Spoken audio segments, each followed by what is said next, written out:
Some high times at Chrysler. That story topping tonight's 2-minute drill. We have Angela McGlowan back with us, joined by Lindsay Piegza of FBN Financial, and back with us also is Leslie Marshall. She's in L.A. So let's fire up the clock, ladies and gentlemen. After $16 billion, tax dollars, your dollars, were handed over to Chrysler, which essentially became the UAW because the UAW now owns 60% of it. Here's how some Chrysler workers are showing their gratitude by boozing and smoking what appears to be dope while on work breaks. So would anybody want to buy a car from a bailed-out automaker staffed by at least some workers who get drunk and high on breaks, Angela? David, come on. We know that the auto bailout was just a payoff to the unions. And to answer your question, no, I would not want to buy a car from doped up or appear to be smoking dope workers. Now, Lindsay, we should say again, UAW has disciplined these guys. I think they've either been fired or suspended, but what do you think? Well, this paints a really bad picture for the industry in general and also the Obama administration. Remember, it's 5 words, $14.3 trillion. And what the American people are thinking, wait a minute, they're not goofing off on the company's dollar, the employee's dollar, they're goofing off on my dollar, the taxpayer dollar.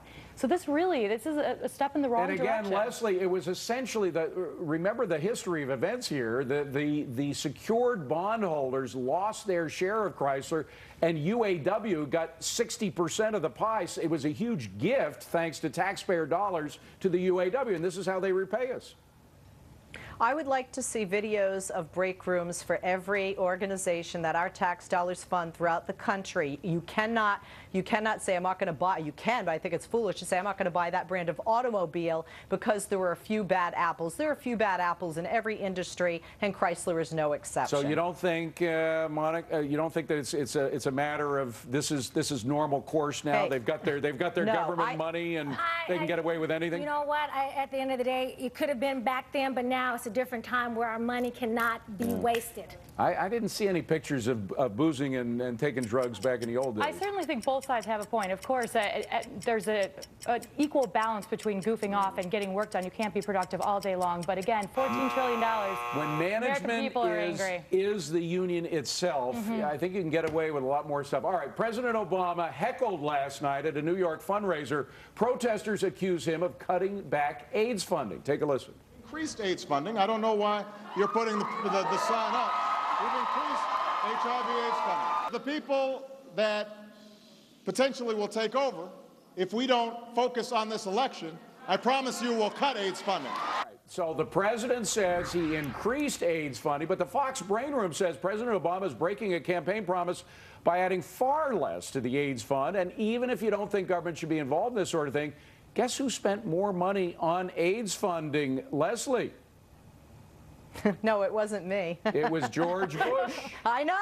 Wait a minute, David. I know the answer. G.W. Bush. Yes, absolutely. But you do have different budgets. You have a different economy, and the president isn't the only guy with a checkbook and a pen and allocates what funds go where. Come on, we have something called Congress. Last time I checked, that can weigh in on that. But we have something called truth-telling as well, Angela. And the president wasn't telling the truth when he said we're spending more. Do you want to know who writes? Do you want to know who writes the largest checks in the world? Leslie, a politician telling a lie, you know, but wasn't this the man that ran on change and that he was anti-Washington? But yet he doesn't want to give credit where credit is due. The Republicans and George W. Bush did spend more money on AIDS funding.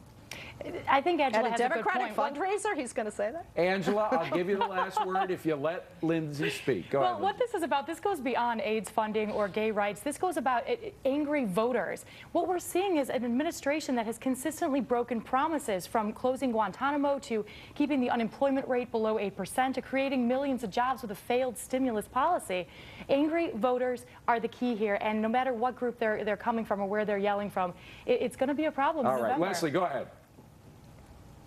I was going to say the person actually in the world, the foundation spending the most money on AIDS research in the world, is the Clinton Foundation, former President William Jefferson. All right, well, good for him, but again, good for GW for giving more than anybody. Well, New Jersey Governor Chris Christie dressing down a California voter while stumping for candidate Meg Whitman. Take a look.